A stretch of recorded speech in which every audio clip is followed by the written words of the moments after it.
अक्सर अफराद रब्ता करते हैं कि डॉक्टर साहब मेरी गर्दन बहुत दर्द हो रहा है और मेरे हाथों में भी ये दर्द जाता है, सुन्न भी होते हैं।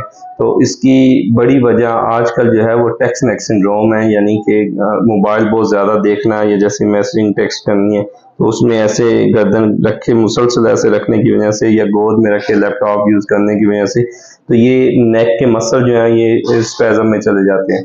तो ये बहुत कॉमन है, कोशिश करें कि ये दर्द ठीक भी नहीं होता और दवाइयों से थोड़ा बहुत कम होता है, लेकिन वो दवाइयाँ भी ज़्यादा नींद का बायस बनती हैं। जब इंसान उठता है तो तब फिर वही प्रॉब्लम होता है। तो कोशिश करें कि अपने पोस्चर को करेक्ट रखने की कोशिश करें, एर्गोनॉमिक्स को ठीक रखें, आपका कंप्यूटर, आपका लैपटॉप आपकी आइज़ के लेवल पे हो। अगर बेडरूम में एलसीडी है तो बैठ के देखें या आपकी आइज़ के लेवल पे एलसीडी हो, बहुत ऊपर भी ना हो, बहुत नीचे भी ना हो। ये चीज़ें गर्दन के मोड़ों को ना सिर्फ ख़राब करती हैं बल्कि आगे बढ़ के इस नौबत पे ले जाते हैं कि ऑपरेशन तक जाना पड़ता है।